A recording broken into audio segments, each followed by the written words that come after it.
And this is how we ease you in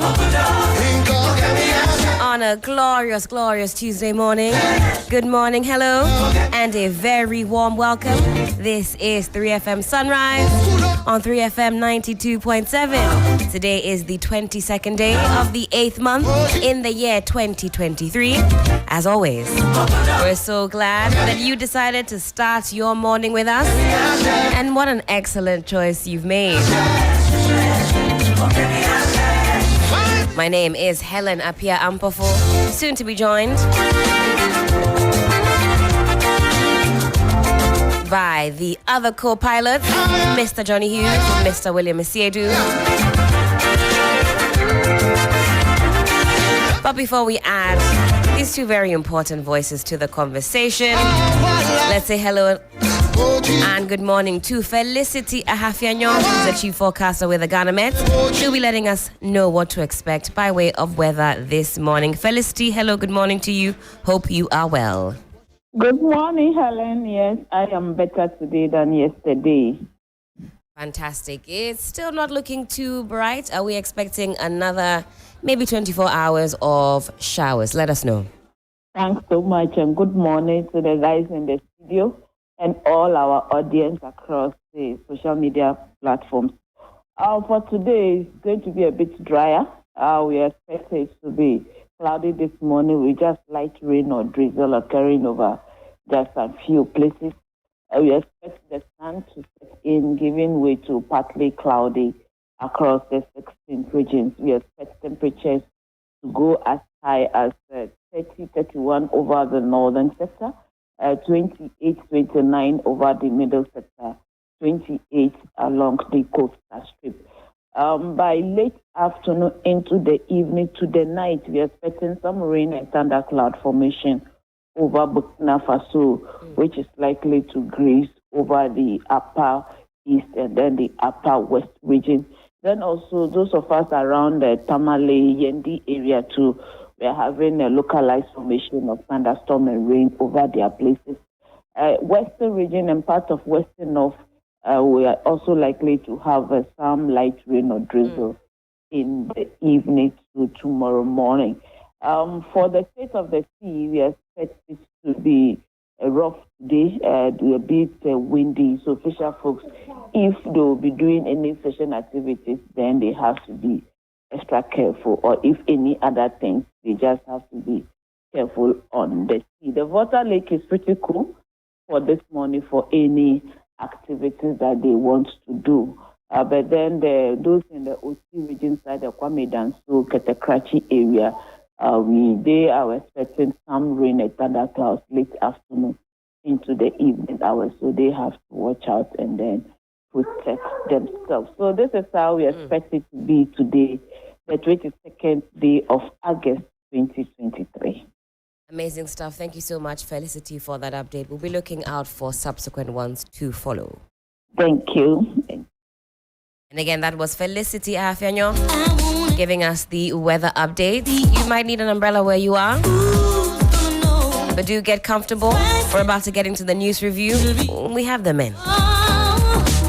We have the men for the job. Welcome to 3FM Sunrise. 3FM Sunrise. 3FM Sunrise. Sunrise on 3FM. 3FM Sunrise. Start your day with Sunrise on 92.7 3FM.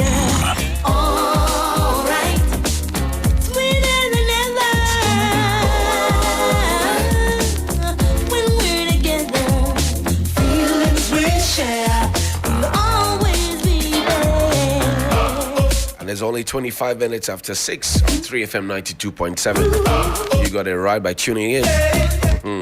My name is Johnny Hughes, the business analyst this morning, says that Ghana's financial position will not affect Bank of Ghana. We couldn't allow economy to collapse, according to Governor Addison, whose head is on the chopping board at this time. And $250 million Bank of Ghana head office, Bruhaha, we commenced project with profits in 2019, 2020, and 2021. Well, 2020 was COVID year, same as 2021. No procurement law was broken. Governor clears air. Yokobo sworn in as Ekuna, and many cars meant to replace Okada have not been left to rot, according to the Coastal Development Authority. The Daily Graphic says, expediting national development, all must champion common goal. Fifi Fiavikwete is General Secretary of the NDC. Presbyterian Church expresses concern about the state of country, support for government in 2022 due to crisis, according to Bank of Ghana. Use all 1,500 centers for voters registration exercise. And that's what we have here. Helen, what do you have? All right, let's move on to the Finder newspaper. The front page has this to say: cost of new HQ not bloated, $2,068 per square kilometer is competitive. And that's coming from the governor, who's also pictured on the front page. 12 SHSs to offer aviation and aerospace courses next academic year. We're going to be chatting out some pilots straight from SHS. How exciting. Yes. Okay. Aerospace. A few more. I just wanted us to sink in. You not wanted that to sink in. I wanted that. We're going to be doing aerospace and aviation. I get it. Okay. Debts written off to cause our loss accumulated since 1992. Again, coming from the Bank of Ghana. NPP outlaws private security at Super Delegates Conference. Government pays 85% of debt owed food suppliers. That's coming from NAFCO. And finally, Niger coup. Let's use diplomatic interventions. Chief Imam. How many times would this be said anyway? Crosby. The Daily Guide newspaper comes with a picture of the man in question, the wanted man, Dr. Ernest Addison, the BOG boss. It says 60 billion cedis was technical loss. BOG fights back. It's technical. Yes. Okay. If you don't understand, buy the paper and read it, you understand. Yeah. There's also NDC stages protest against Addison. The story is on page 3 of the paper.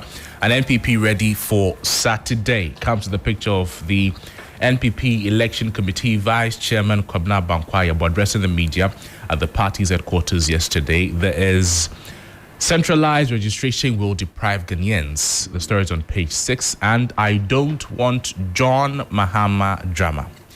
Comes with a picture of the former president and Ms. Bell. William? Guinean Times this morning. Create more registration centers. Political parties appeal to EC, that's the Electoral Commission. MPP announces 17 venues for nationwide super delegates election and has the photo of Mr.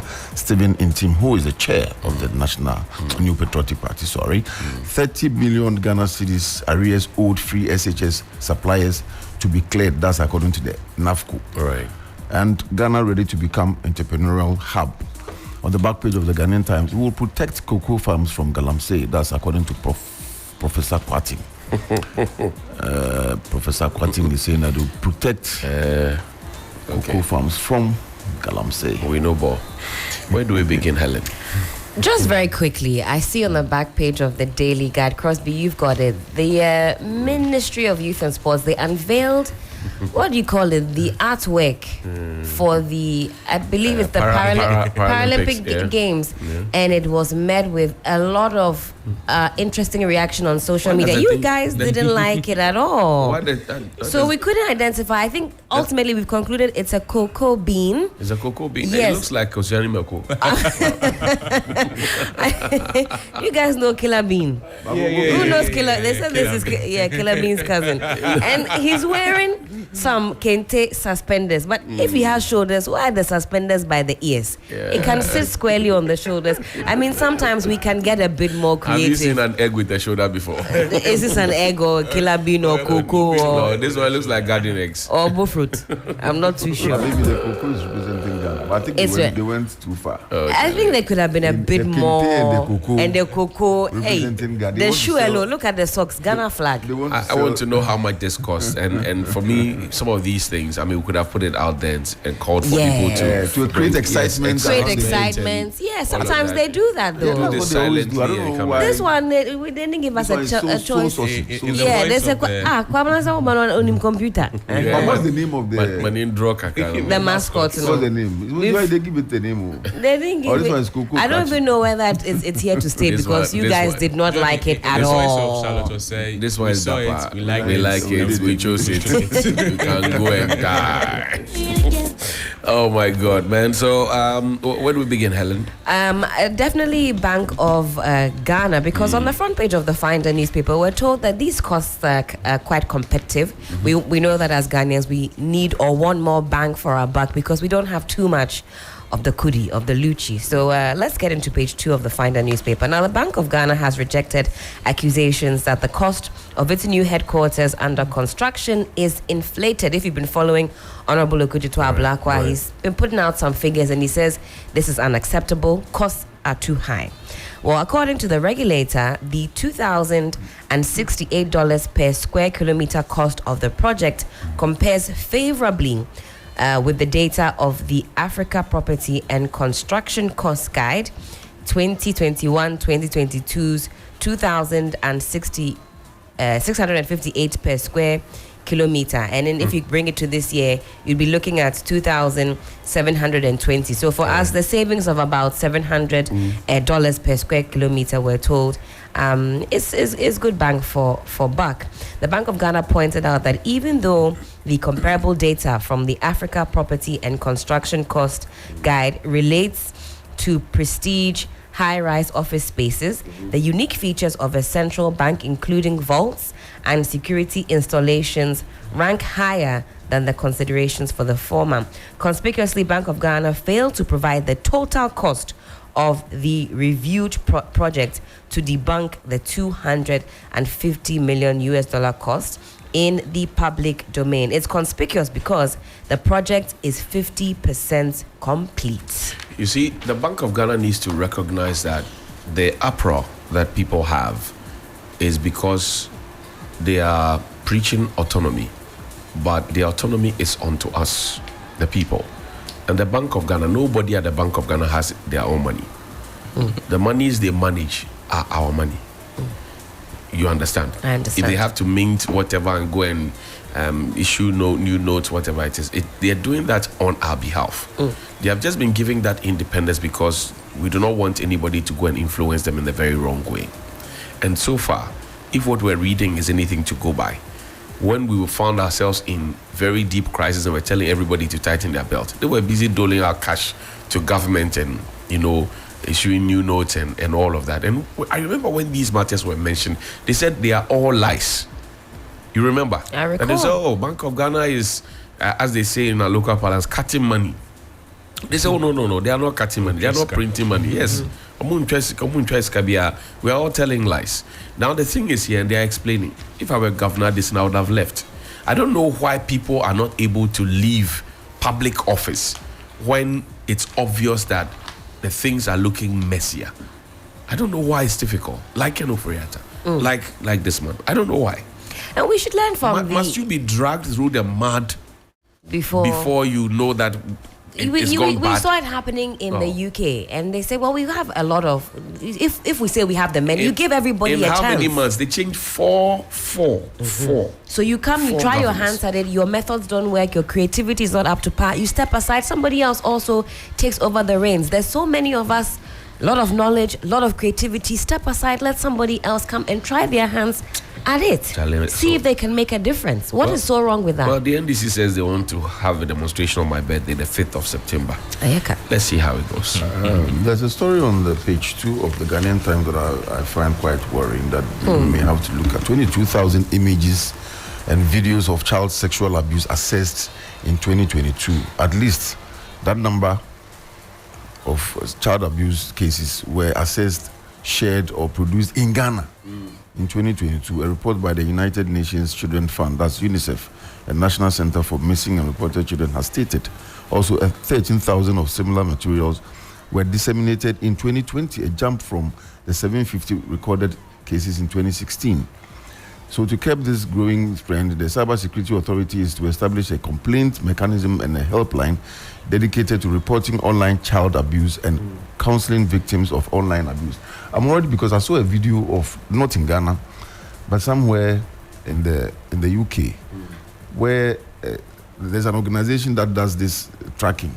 That's right. And so the members of the organization will post as children, and then they'll be on a website, and then adults who come in to try to get these children to molest them, they'll track and meet you and arrest you. And this was the headmaster of a school, head teacher of a school.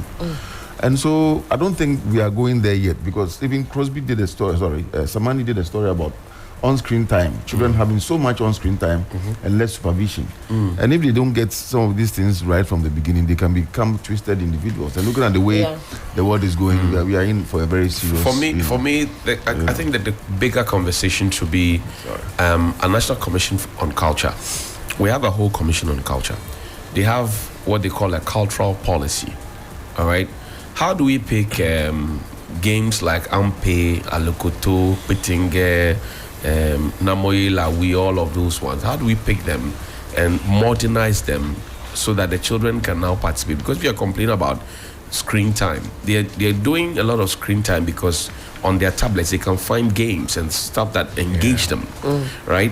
We grew up knowing how to play with each other and, that communal kind of living. We have moved on from there. People now live in walled homes. When I lived in Kaneshi, we didn't have walls. It was just Osibisa. There were just hedges. You could actually just walk through and go to the next house. And another parent could take care of you the whole day, bathe for you, feed you, and bring you back when it's evening. And your mother knew that you were there, so they were not worried about it. The next time, all the children will come to your home, and it's your mother's job to cater for them as well. That's how we lived, and we played, and we learned a lot of things. We used to do, cars with milk tins and all of that. All those things are gone.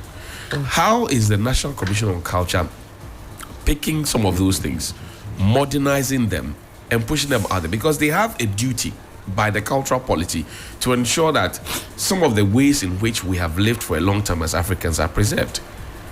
Having a phone and doing plenty screen time is not African. But also a cautionary tale to all of us. We're all on WhatsApp groups and platforms, and sometimes people share these types of images of young children indiscriminately. If you are on such a platform, don't make the mistake of also downloading images and indecent pictures of young girls, women, boys, whatever the case may be, on your own device, lest you find yourself in trouble. Because we have very lax attitudes to sharing of videos and images, even of adults, let alone children. We don't give children too much respect. Somebody will film some children in the backyard somewhere and then be disseminating it.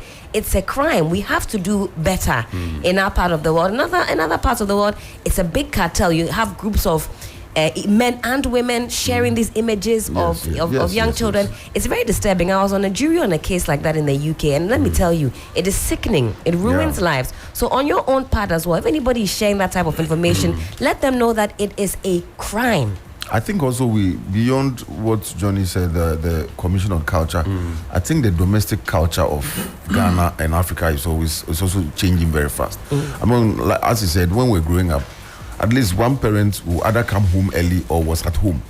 But now, the way everybody is chasing money, I mean, the children have so much time to do virtually nothing, and we pick them in the morning in their car, they're on their phone. When we go and pick them in the evening, they are on their tablet or something. When they come now, everybody has their own room. They are in their room on their phone. When we were growing up, we used to call it Memu Adain. Boys' room, girls' room. 5 of you days inside there, and then so it's a big conversation that I think we should have, because the way the sex conversation is going on around the world, if we are not careful, as Speaker Bagbin said, we are not careful, we'll be in trouble. Crosby. I think we're forgetting that we are forgetting that children are children. I mean, although they have some levels of responsibilities, but I think we're thinking too highly of them, and we're forgetting to protect them. That's right. We're now beginning to want them to fend for themselves, do what they want, when, as a matter of fact, they are kids, regardless how big or how stout they look. If the person is a child, the person is a child. That's Mentally, it. the person is a child. So it beckons on you, the adult, the guardian, the parent, to provide for and protect the child. Now, we're doing a lot of the provision. We're doing a lot of, okay, what do you want? I'll give you this, I'll give you this. If it comes to their protection, we're not giving them. We're not giving them the emotional protection. Sometimes we only focus on their physical protection. So they become very susceptible to other adults who want to take advantage of them. Let's remember that kids are kids. And the Thank you, average 13, 15, 14-year-old today looks much bigger. Yeah. Yes, and than older people, and older. And so we should be careful. I'm talking about both men and women looking at children in that respect.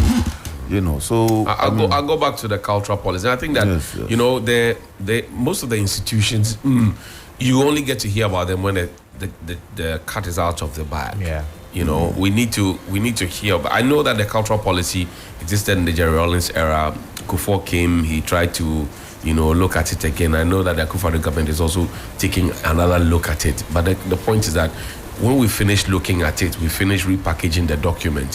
What exactly do we use it for? It's so you serious. go to the Cultural Commission's office. The itself, place is down. and the place is. Because what can they do? We give all the credit to this government for what it has done in the tourism space.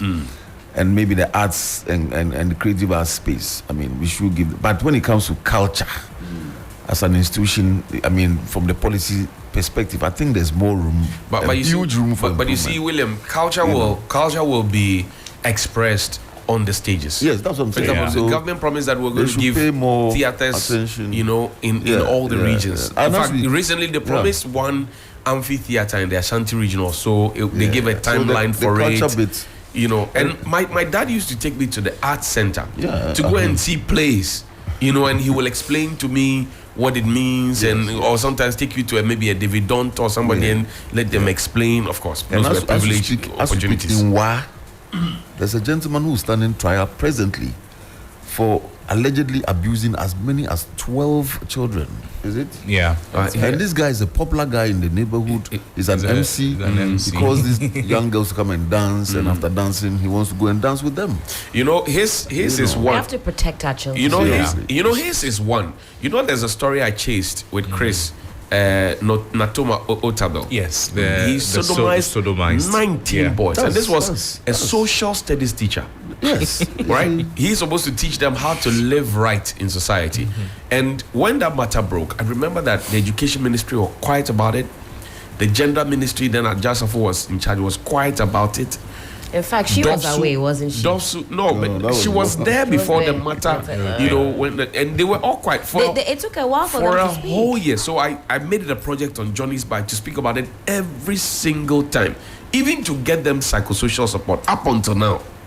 I think the So media most should of the be children more have stopped going to school in that particular school. Yeah. Enrollment has dwindled. Their parents are taking them to other schools outside the jurisdiction where they live and all of that. Can you imagine? Yeah, we should be doing more of these conversations around children because they are the future of this country. And if the foundation is bad, the fundamentals will expose us all in future, So That's right.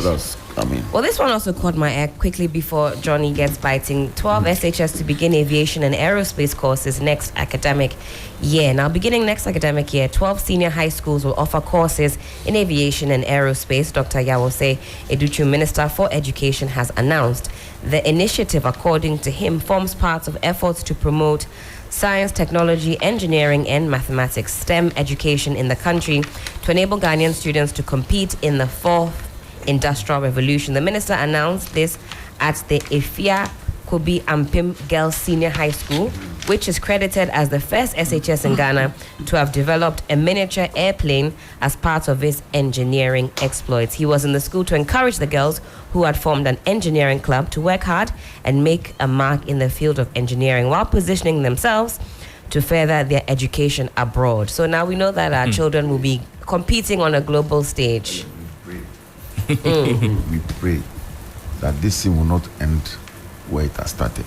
Because this country, we've started a lot of brilliant initiatives. Ideas. And they've just ended where they have started. This is your prayer here. Pray You received the answer in your that will be microphone. sustained, developed, because I almost feel like I have to close my eyes. So this is a real prayer. I need to seriously, pray. I'm serious. We need to pray because science is now the technology gap is what we are describing as poverty gap, quite literally. So if we are talking about science and technology, and especially around girls, all of us should be interested. Well, that's what I'm saying. We should pray that government after government will hold on to these things and push them to the top, so that at least we'll reduce poverty in the system through science and technology. My concern with this is, I mean, good initiative with Williams Prayer and all of that. What I want is, don't lift a few schools and leave the others. Bring all of them up to a certain level, then you can decide to pay attention to a few of them and do what you want to do. There are schools, senior high schools in the country that do not have laboratories for experiments they want to conduct. There are those that still do not have, proper internet, do not have proper ICT systems to study and all of that. Bring all of them up, let them get some to a certain level, so that we don't now even have category A, B, C, D schools. Let's all of us be at a certain level. Then you could pay attention to some specific ones based on some research you have done and all of that. If you keep pushing the ones up, then you keep pushing the ones down. Let me read a message from a teacher. He says,